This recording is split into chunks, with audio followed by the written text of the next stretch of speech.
mindfulness, like meditation in general, can be so helpful because a lot of the work is actually about self-awareness. Part of it is learning how to turn to ourselves with compassion, even when the things we're experiencing make us feel like we don't deserve that kind of love and care, right? So I think that in a society that sort of glamorizes smaller bodies and having to appear a certain way, a lot of the PCOS symptoms can make you feel less than and not worthy of the kind of love and self-care that you really truly need in order to be yourself and to shine. Doctor said you got PCOS. Now go on, girl, just lose some weight. Till I took the symptoms into my own hands and reversed them naturally. So I became a dietitian to help my sisters feel the best they've ever felt. Take a step in my direction if you wanna prove them wrong and take control of yourself. Join a sister and a mister. Welcome, everyone, to another episode of A Sister and Her Mister. Today, we have Lauren Belcastro here on the podcast with us. Welcome, Lauren. Thanks so much for joining us. Thank you for having me. We are so excited to have you because this is going to be a very relatable topic about anxiety, depression, and its relationship to PCOS women and how so many PCOS women struggle with it. So we're so excited to share some of your tips, some of your tricks, some of the things you have up your sleeve as a licensed social worker, as someone who is really experienced with working with women who have anxiety and depression. So please start off by telling us your experience with PCOS and its relationship in your mental health journey.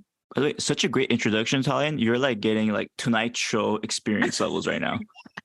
That was great. So as someone with PCOS, I'm also someone who has experienced anxiety and depression.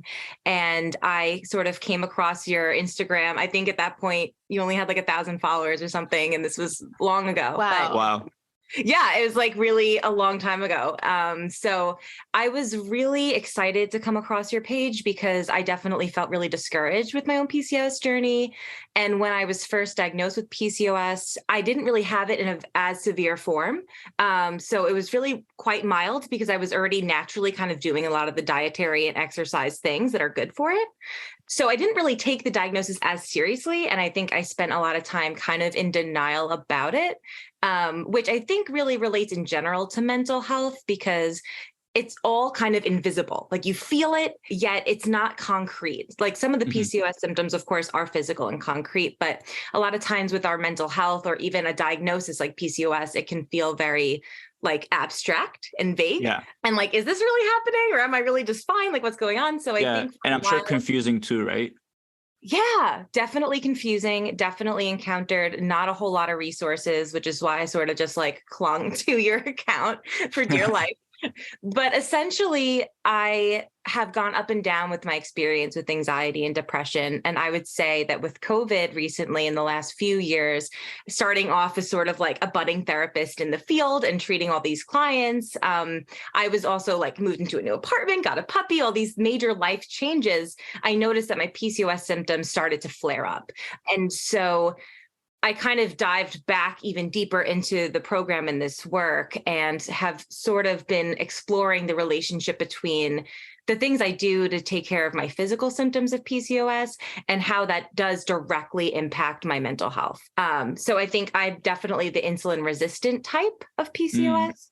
So I noticed that when I am having sugar and I'm going back and forth, that definitely impacts having mood swings, causes me to be more anxious. And it's hard because sometimes I think it can be difficult to determine, like, is this just my anxiety if you're someone who has like a generalized anxiety disorder or panic disorder, or is this my PCOS symptoms? So I think that trying to figure out what is what can be challenging. And I really enjoy supporting women in my work, trying to figure out what is what and how do we sort of get both of them under control at the same time. Absolutely. That's such a great way of looking at it too. And it's going back to the anxiety and feeling those feelings. a lot of times people think it's just like a mental problem or like you have a mental health issue, which of course it can be, but also it can be a sign of a hormonal imbalance. For example, like cortisol levels. When you wake up in the morning, if you have really high cortisol levels, you're going to immediately feel anxiety when you start your school, your work, or whatever that will be. And then you're going to end up getting panic attacks or just like having a bad day as a result. So yeah, like it can be a clear sign of a PCOS symptom, like imbalanced hormones with cortisol. No, absolutely. Is that something you have encountered a lot? Like when you have patients come in, do you like mention like this could be related to hormones, or do you dive into like mental health and wellness, like that type of tools in your toolbox? Yeah. So I think a lot of times what I'll do is I'll notice if the people coming in are talking about their period as being a concern. Mm. And so part of like a basic assessment when someone comes in is getting to know a little bit about their medical history. But, PCOS is something that is still often not caught or misdiagnosed and all those sorts of things. So when people come in, if they're saying that they have a lot of emotions around their period, or if they start to sort of bring up their cycle quite a lot, and if they haven't recently gone to a gynecologist or had any kind of testing, or, I'll just sort of gently explore what could be happening, since I find that it can be quite common.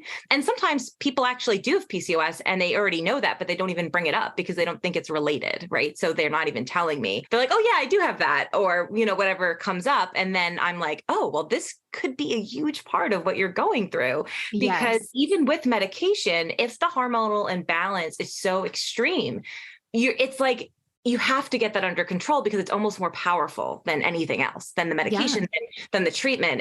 They're so massive. It can really take over your life if we're not looking at both. That's so true. There's only so much you can do until you realize like what the root cause of the problem is. And then you can take supplements and do all these amazing things that will kind of like push your hormones in the right direction. And as a result, improve your mood.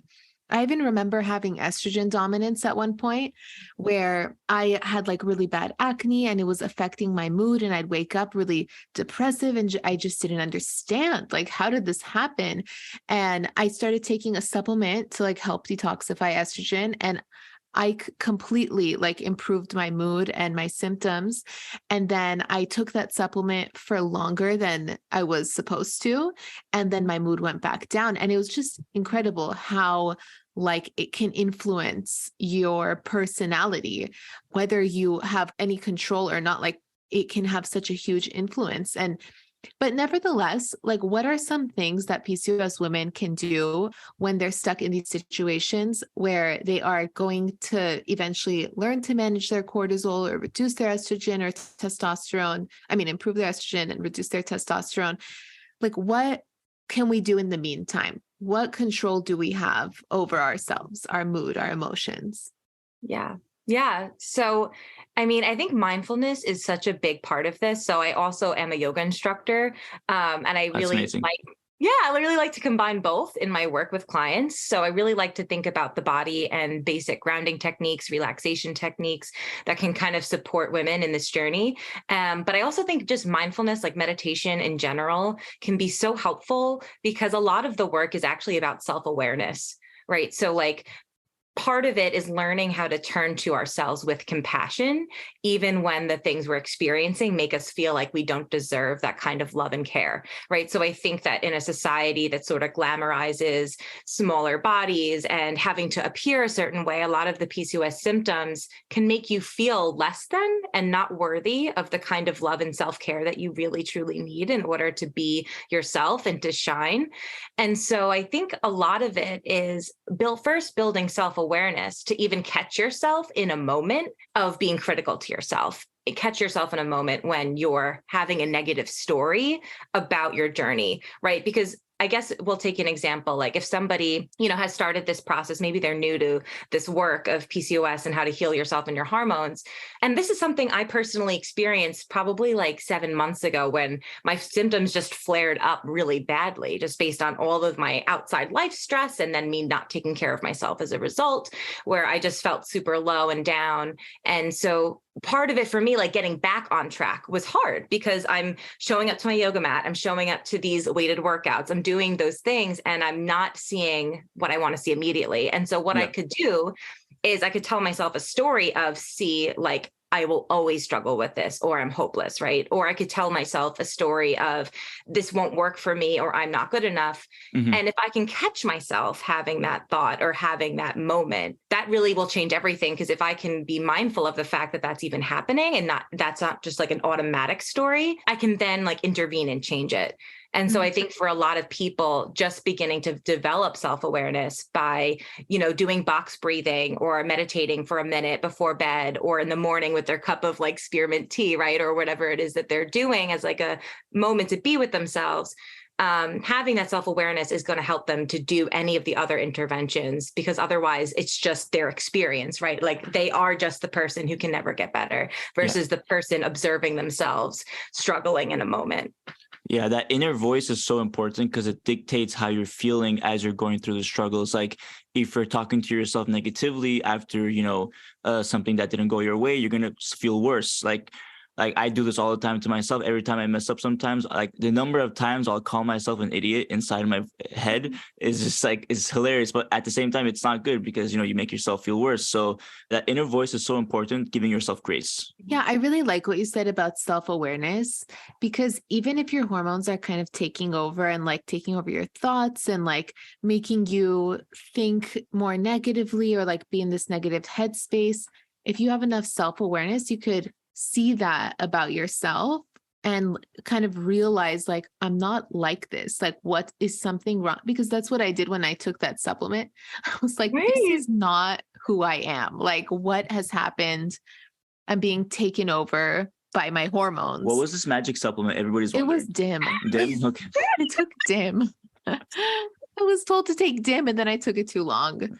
That's the thing. Like certain herbs, like herbal supplements like that, it's not like omega-3 would do that. I feel like herbs would, Right. they kind of like change the function of your like hormones. Sure. People take ashwagandha for their cortisol. Like it's not for everyone. It's not forever. It's like, it really just depends on your situation.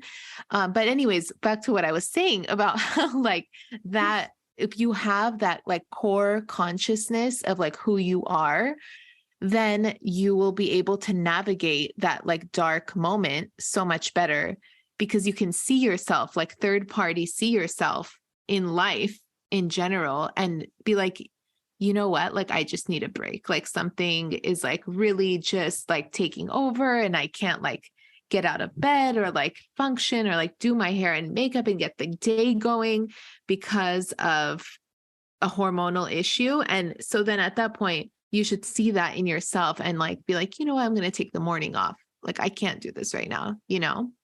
and then continue and then figure it out and continue. Yeah, well, absolutely. And I think that was kind of cool because you were sort of talking about being able to see where you are. And so part of my training is also in polyvagal theory. I don't know if you guys are familiar with the vagus nerve at all. No. Yeah, actually, I had a friend who she had vasovagal, which is when it's like overstimulated because you have too much like it was in college, it was too much, like this, that, all of these things were too new and everything. And then she got vasovagal and she kept fainting because of the way it was affecting that nerve and creating like too much anxiety. Wow. Yeah. Yeah. So that is definitely part of it, right? So basically the vagus nerve is like our alarm system in the body. And it's also insanely long. So it starts at like the base of our skull and goes all the way into our stomach and our intestines. And it has a lot to do with why IBS is so common for people with anxiety, because it really connects the gut to the alarm system because it's literally in there. So what's interesting is that part of that therapeutic process is learning how to map your nervous system. And I think this is honestly a practice that anyone listening really could use, which is basically to sit down with yourself. And so the model is like a ladder. They compare the nervous system to a ladder. So there's essentially 3 heights to the ladder. So the bottom is when we're in shutdown mode or we're like in freeze response. So that often looks like depression. It looks like feeling really low, just really feeling completely unmotivated and hopeless, right? So that's the bottom. And that's the state of our nervous system that's technically called dorsal vagal, but you could just call it shutdown to be easy for it to be easier. The middle layer is fight or flight, or our sympathetic nervous system. And that is really when we're going to feel frantic, urgent, something bad's about to happen. This can also be when we're really angry. We're just highly emotional and reactive. And then at the top of the ladder is being in ventral vagal, or just being in a calm, safe, connected, present place. And so to map your nervous system, it's basically like, what do I look like when I'm in each of those states, so that you can get better at catching yourself in those moments? Because if you're having thoughts like, I'm no good, this is useless, why was I born this way, whatever it is, right, I'm never going to get better, that's a sign not of truth, but that you're stuck at the bottom of the ladder of your nervous system. So it's almost like this real meta way to take yourself out of that moment of spiraling, because you can say, no, this is just a sign that I'm here. That's not a sign of what's true. And so similar, if you're in anxiety mode, your thoughts are probably like really urgent and kind of going along the lines of like, something bad's going to happen. I knew this would never work out. What am I going to have to do next? Or, I'm never going to, whatever it is. Right. So that usually is a sign that then you're in anxiety mode. And then when you're in a calm, connected state, that's when you're able to see the truth, right? Is like, which would be in this case with PCOS, probably something like, I have symptoms, and those symptoms are really challenging sometimes, but there are steps I can make to get better, even if I'm not seeing progress today. So I really love using that system because it goes right into self-awareness. Like if you can notice that when you're shut down, you usually are staying in bed, you're probably not eating as healthy, you're probably isolating yourself, right? That can give you that awareness that something's off with your hormones, and gives you a moment to recognize that this isn't just your life, like this is something that's taken over you, and how can you use that as a point to kind of pull out and reevaluate. Yeah, this is interesting. So this nerve, does it get this way over long periods of like stress, and it just becomes like almost like stuck in that like anxiety feeling, if you want to say? You naturally just feel that all the time? Yeah, so that's like the best follow-up question ever, because that's really where I wanted to go with this. So basically the vagus nerve is one where it's supposed to be activated and active, right? We're supposed to be able to go from feeling shut down sometimes, like for example, like if you're running late to work and you spill your coffee, like, yeah, you're supposed to kind of maybe get anxious about that, then upset about it, but ultimately come back to like a relative place of stability afterwards, right? Like you kind of brush it off, you get back to the day. But when you go under chronic stress or any kind of trauma, but chronic stress could just look like, things being hard at work for a long time. Like they don't have to be things that are crazy, intense, and bad. Sometimes it is though, right? But regardless, when your nervous system is dealing with stress chronically, what we would say your vagal tone, so the tone of that nerve actually decreases. So what happens is we have this part of that nerve that is called a vagal brake, and it's supposed to slow down our heart rate. So when we're inhaling, our heart rate naturally goes up just a little, and when we exhale, it's supposed to like slow down the heart rate, this vagal brake. But if it's almost like a mountain bike. If you're trying to press your brakes on the mountain bike and you're just going really fast downhill, like over time, that brake's going to get tired of having to keep going on and dealing with all that strain. So it's actually not as good at lowering your heart rate on your exhales, which causes your inhales to be rapid and all those symptoms of anxiety. So there are a whole bunch of things people can do to tone their vagus nerve so that they can rebound from chronic stress. A lot of those things look like breath work. They look like yoga. They look like petting your dog, right? Or being outside in nature, or cuddling with a loved one. But definitely, I think one of the most concrete things could simply be like a breath work practice of just inhaling for the count of 3 or 4 and exhaling an even amount to start. I think especially for someone who's new. But that really literally is like you're doing reps, but for your vagus nerve, which is so cool because you can really tone it again, which is the exciting part. No, absolutely. It's like meditation is essentially like a strengthening of your brain muscles and so forth. And no, I think because this is so interesting, because I feel like for sure my vagus nerve is like shot right now to the limit, and I need to like do all these things you said. I need to buy a dog. I need to cuddle with the dog. That should be the next step. Yeah. Simuk really wants a dog. Yeah. And now you're just making it more and more of an issue by saying that he needs a dog. If we weren't staying with your parents right now, there would be a dog, 100%. I want to get back to the things that strengthen the vagus nerve. Yes. Before I get to that, I wanted to ask something. Sirak had gastritis the other month. Oh. Because we launched the app and it was just a lot. It was a lot. Everything was a lot. And I was stressed too. Like, I'm not trying to point fingers. Like, we were all stressed. But this poor guy got gastritis. And so it has to do with the vagus nerve. Oh, Like, 100%. tell us the connection. Everyone on the podcast knows, everyone listening knows, because we've been talking about it for a while now, because it was really like this unbelievable, like upsetting.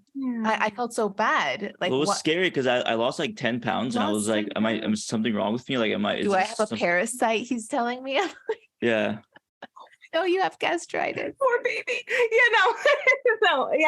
No, it's true though, right? So they actually, because so I do this, I've been doing this training on the vagus nerve. I've done a lot of continuing ed on it, and I'm like doing even more because I'm just that kind of overachiever. And they talk all about how IBS is actually being reconfigured. Like, they're changing the diagnosis from like a physician standpoint to reflect that it's actually a miscommunication between your brain and your gut.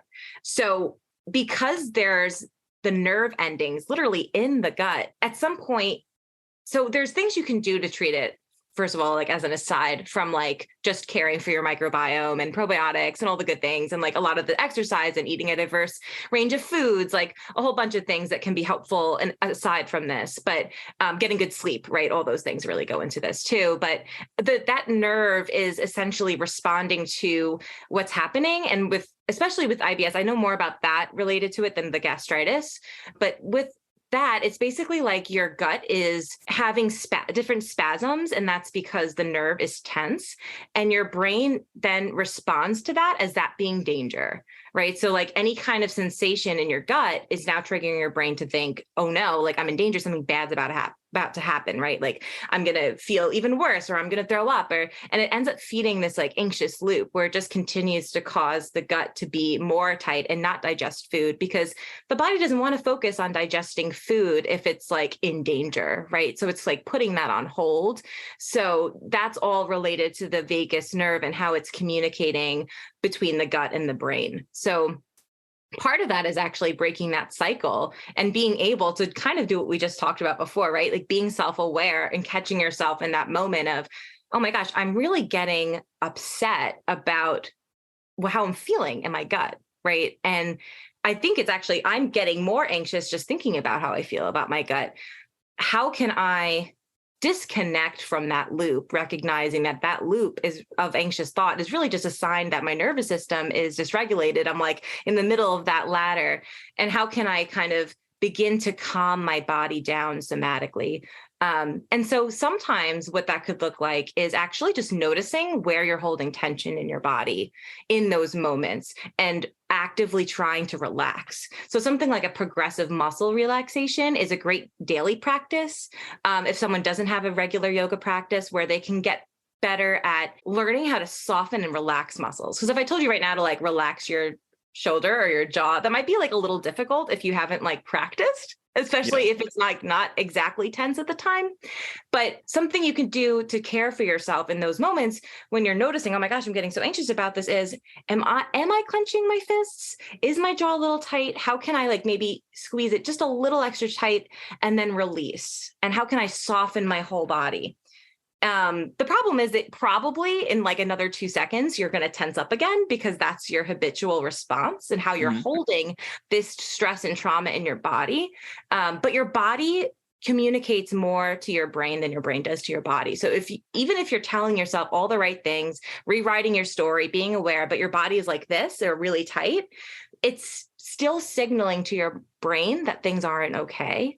So in terms of any kind of stomach discomfort that could be related to anxiety, a whole lot of it is just how can I be aware of it and respond to myself in like a loving, kind, gentle way, because that takes away the anxiety you're adding, which is like that inflammatory response, right? It's like, I have an issue with my gut and now I'm anxious about that issue with my gut. Tara Brach has this great acronym called RAIN. Have you guys heard of RAIN? No. I've heard of her name, Tara Brach, but I haven't heard of RAIN. Yeah, no, she's amazing. So she's like a psychotherapist and does a lot of like meditation and like Tibetan Buddhist teachings. But basically, RAIN stands for recognize. The R is for recognize, the A is for acknowledge, the I is for investigate, and the N is for nurture. So essentially, it would look like, let's say again, gut discomfort. It would look like recognizing that your gut is in discomfort and that you're responding with that with anxiety. It would look like acknowledging that. So, okay, in this moment, I'm feeling kind of anxious about how my stomach feels. I would look like investigating. So it would be looking like, okay, like, do I have a pattern of doing this? Have I done this before? And then N looks like, how can I support myself? So it could look like the body really loves when we bring touch to the body. So it could look like bringing a hand to your heart, a hand to your leg, something that's like grounding maybe your cheek. We have a lot of vagus nerve muscles in the cheek, and just asking yourself gently, like, what is it that I need right now? And almost responding to yourself like you would your partner, right? Or a cute dog, right? Like, how would you respond to yourself in like a loving, kind way? And that almost really helps break you out of the cycle. And one of those loving ways you might respond to yourself is noticing, where am I tense right now about this? Like, is my heart rate up? Are my shoulders tense? Am I squeezing my gut even at all? Like, am I like squeezing my toes? Like, what am I doing? And can I soften there a little bit and just kind of ground into this moment and offer myself that same kind of love and support I would a friend? I'm getting a dog. That's it. Oh, cute dog. Today, I'm putting an order. I was just gonna have to deal with it. Whatever your parents say. Oh, for the love of So- God. Did you hear about that sister who took Ovasitol and finally got her period after a year of not having one? Incredible. I see those kinds of messages on Instagram a lot. How does that even happen? Well, Ovasitol helps with healing insulin resistance, a common root issue that most PCOS sisters have. And by targeting insulin resistance, we're seeing sisters kick those crazy cravings, finally regulate their periods, ovulate, and improve their egg quality. Each packet of Ovasitol has a 40-to-1 ratio of myoinositol and D-chiroinositol. This ratio is similar to the ratio that should be found in the body, but with women like me who have PCOS, this ratio is often imbalanced. So, taking Ovasitol can be super effective in treating insulin resistance, starting from the root of the issue. So awesome. It tastes like nothing, so just warn me when you put it in a cup so I don't drink it. You got it, boo. Check out the link in the description to get 15% off your order. No, that's amazing tips and information. I think it's something that everybody listening to a certain extent can for sure benefit from. Yes. A lot of people can benefit from it to a lot of extent, but even just everybody, I feel like, like we all go through work, day-to-day activities, school, and it just like, it becomes so difficult to kind of like handle it day after day that you need a break, you need a practice, you need to strengthen your brain muscles, your breathing muscles, everything just as a whole to like, strengthen yourself for the next time that shit hits the wall. Yeah, I completely agree. And I think that people get stuck in a routine of thought. So for example, with PCOS, like you kind of get stuck in this routine of thought, like, oh, I'm going to suffer with these symptoms forever. I'm never going to be able to lose weight. Oh, I always crave food. I'm always binge eating. Like you get stuck in these habits and negative loops. And if you don't come to terms with the fact that you have to see yourself from like a third party perspective, kind of like look at yourself and stop identifying yourself with this anxiety, then you'll realize that like you've been just strengthening this negative muscle all this time by talking to yourself like this, by behaving this way and not looking at yourself from a third party perspective.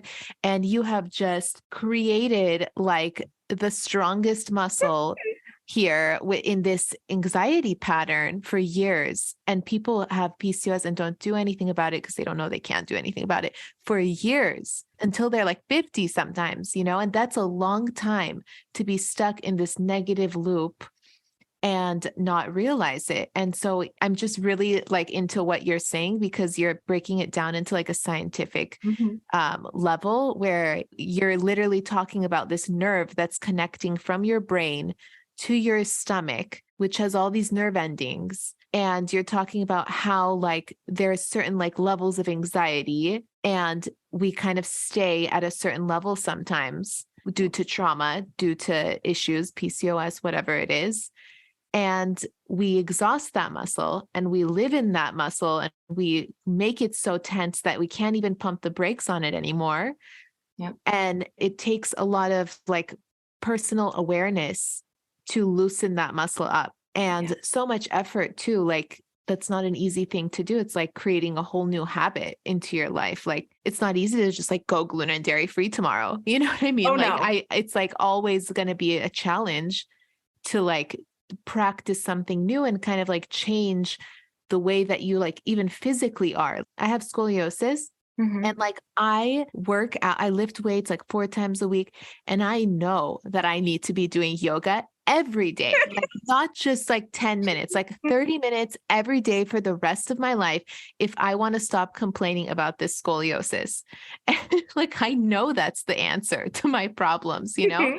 And like, I'm not very good at like being consistent with it, but I will say like, I can come to terms and like be aware that like, this is like, I am just strengthening my scolio, like making it worse every time I'm not doing yoga every day.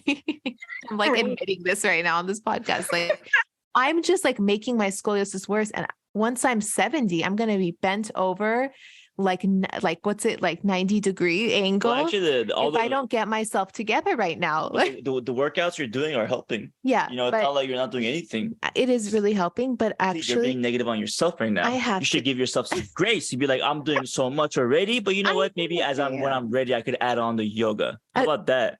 There you go. You're actually See? right. That's exactly what I need to be thinking. I will eventually add the yoga. It's just I just added the fourth How many day. things can one person I do? swear to God, how many things? I just added the fourth workout day to my week and I love it. I feel like I'm getting stronger. I feel definition, abs or whatever, you know, like it's just, how am I supposed to do yoga? Yeah. I just added the fourth day. Now I have to do yoga, Yeah. but it never ends. And who cares? Keep doing it. Keep going. Yeah, you're right. And I like what Sirach said about being kind to yourself too, right? Like, because you are doing a lot, you know, and I think the way you'll get closer to actually incorporating that is by like being gentle with yourself about it, you know? It's so weird to go that way, but I feel like it ties into actually all the slow weighted workouts you guys put out, right? Because I do them. I have like the 4-week plan. I'm obsessed. Amazing. Like I do it all the I time. love that.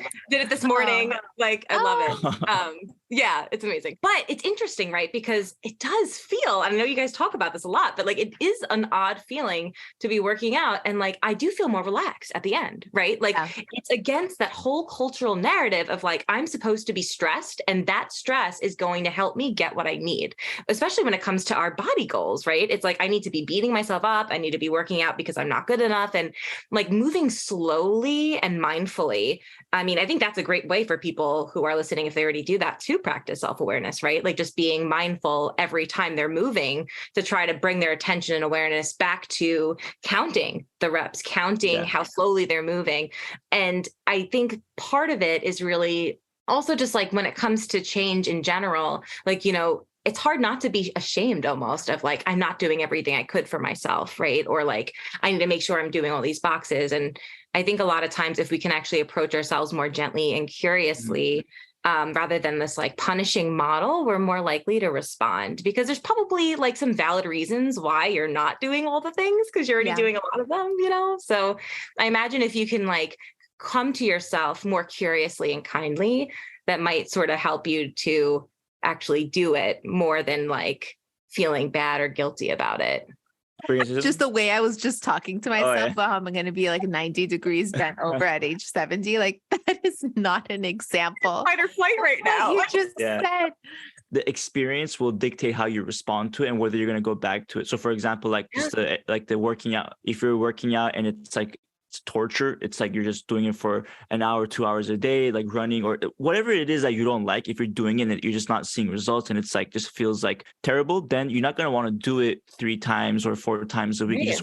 You're just going to be like, you know, I don't want to do this. It's not enjoyable. But if you were to make it enjoyable, and I'm not saying that like slow way to work out is going to be 100% enjoyable for everybody, but if you make a switch to something that is more enjoyable for you and your body and you see results and you're feeling good, you're going to want to do it all the time. You're going to want to go back. Just like Tyne, she went and added her 4th session of the week because she loves the 3 sessions. And she's like, you know what? I want to do one more. It just goes back to setting yourself up for success.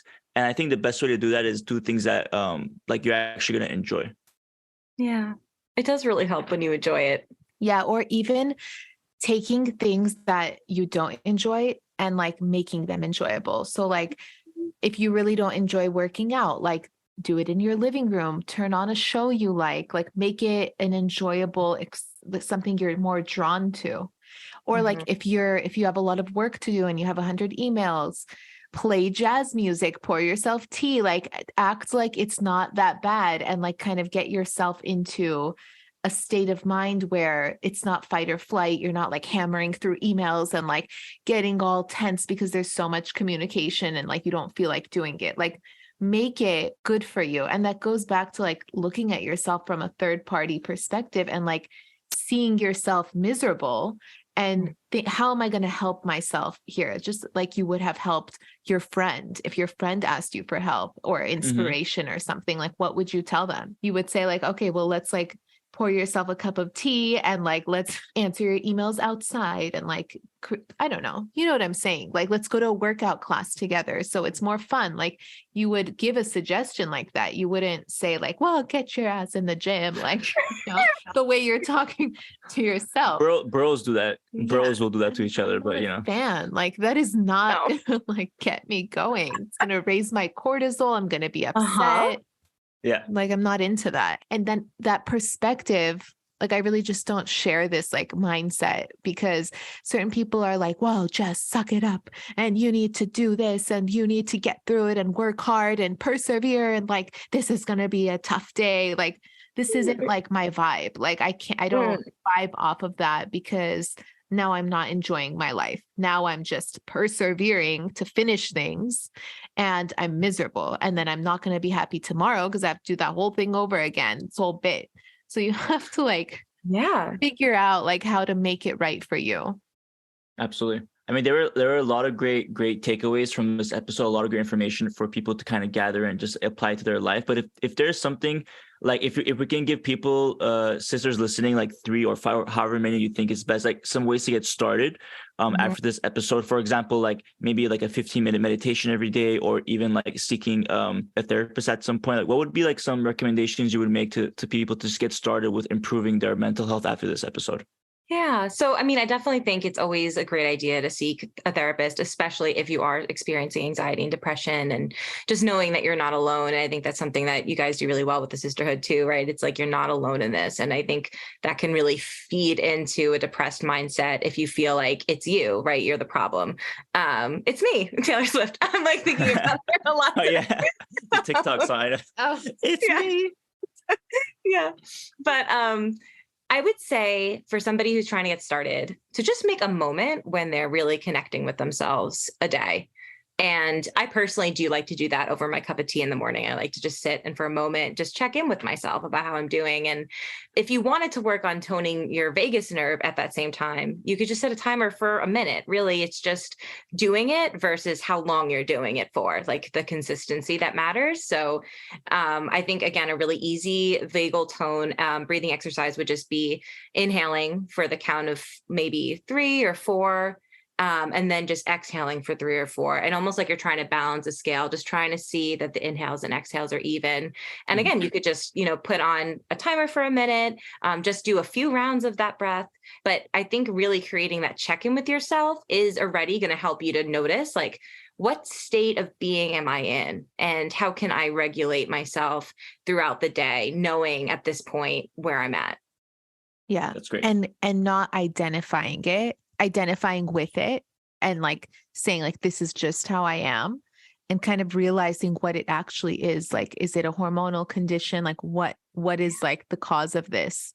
Because you can look at it from like a third party while you're doing those breathing exercises and not like sit in it and fester for like the rest of the day. And I'd like to add, I love these breathing exercises because it's something you can do all the time. Like I do it while I answer emails. Again, like stressful things, like answer emails, or, anything like work related that I'm not really into, that I just have to get done. Like I start counting, and I find myself doing this when I'm rushing to things too.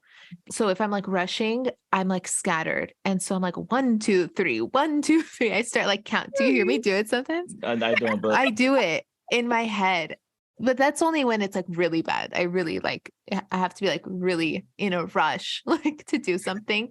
Yeah. And then I start to count, and it's like this subconscious like way of me like not letting time like smush together and just realizing like I have 3 seconds. I have 3 more seconds. I do this while I cook if I'm in a rush too. If I'm like chopping in a rush. Oh, I'm really? like 1, 2, 3, 1, 2, 3. Wow. I had no idea about this. I do this. I've never heard you say 1, 2, 3, 1. I did it when I was in a car accident, when I'm in like fight or flight. Mhm. Like I 1, 2, and I'll like pick up the phone, call my dad. Like I this is like a thing. Yes, I'm not like breathing properly, I guess, but at least I'm counting to slow my mind down. Yeah. And that's why I like to listen to like jazz music, because it's like this like 1, 2, 3. So I hear this like slow beat. And when it gets too like I change the song, because I'm like, that's not the vibe. I'm trying to like keep my thoughts in like a consecutive format instead of scrambled. Yeah. I mean, I'm not a music therapist, but what I've heard from my music therapy friends is that truthfully, we have an internal rhythm.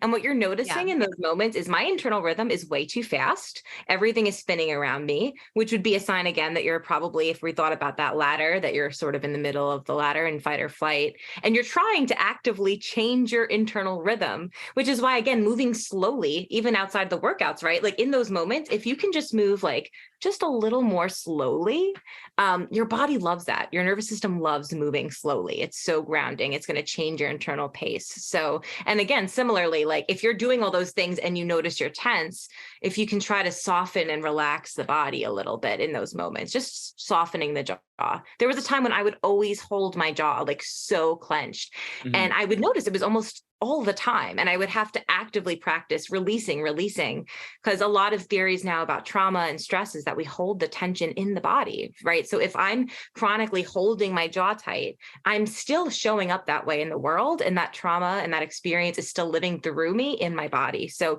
even if we can just soften our bodies, so those are just things you could do in the moment, right? You notice that you're thinking about your schedule, you're freaking out, and you're deciding, I'm just going to come back to just moving just a little more slowly than I want to right now, taking a deep breath and just relaxing my shoulders. Like things like so easy you could do anywhere.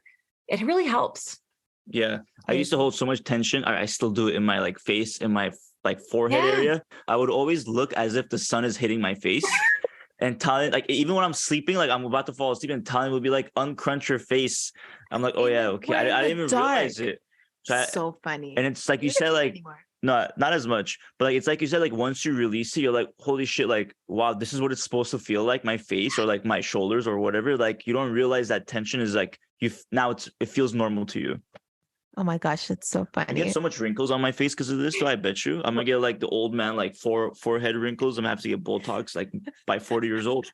I actually, like in the beginning of our marriage, that was your thing, and like I kept joking about it. So now you're not like that anymore. And I remember if I was like talking too much, you'd like squint and like your whole face would like wrinkle. If I'm like going on and on about something, and it's like eyes like and right forehead. now. Oh my God. And I'd be like, stop wrinkling and listen to me. It's like in the middle of the night, like there's no brightness. What are you squinting about? Sorry, I'm used to it. That's your pattern though. That's your pattern, right? And you were able to break the pattern for quite a bit. It sounds like of you practicing, which is so cool. You really don't do that anymore. No, not as much for sure. I just catch myself. Yeah, I catch myself doing it. For sure. So you're doing it. You're doing it. Yeah, it's working. Slowly working. I love it. Maybe it's the numbing cream I've been putting on my forehead too. That's probably it. Maybe it's Botox. I'm just kidding. Oh, I love that. That was great. Honestly, I felt like this episode was just not for like, of course, it was great for women with PCOS, but I also felt like it's great for everybody. And it was especially for me, like therapeutic and like informational, because I learned a lot of things that I'm for sure linking. I already knew some of this stuff in terms of like my gastritis and the stress, but like when we talked about the vagus nerve and all the connections that come from your neck all the way down to your stomach and all the nerve endings around there, like it makes so much sense. So very eye-opening for me. Yeah, I really enjoyed this podcast episode. Lauren, you need to come back on our podcast. Yes. We I should would love do this to. again sometime. Yeah, like it should Yes, please. reoccurring podcast like every two or 3 months or so. And maybe next time we can talk more about your PCOS journey, some of the things that maybe you struggled and were able to reverse and things like that. So we could just dive deeper into that next time. Yeah, I'm totally happy to come back. It would be great. Yeah, or we can dive into more like mental health related Yes. things. I really liked what we talked about, not vasovagal, but like the vagus nerve. And there's so much Yeah. to know, about like physically our mental health. Yeah. In fact, maybe we'll collect questions after this episode and gather them for the next episode.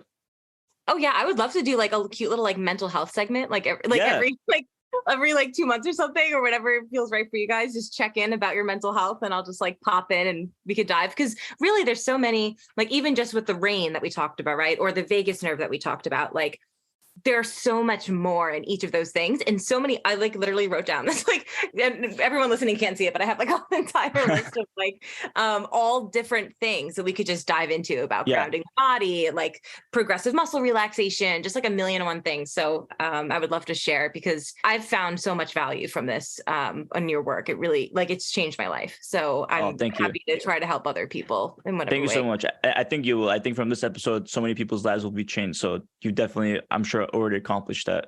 Thank you. Thanks so much for coming on, Lauren. I can't wait to have you again. Thank you. If you enjoyed listening to this podcast, you have to come check out The Sisterhood. It's my monthly membership site where sisters just like you are learning how to move through the stages of PCOS. From stage 1, cold and alone at the doctor's office, to stage 5, nailing the PCOS lifestyle, gluten and dairy free. Get ready to finally feel in control of your body again.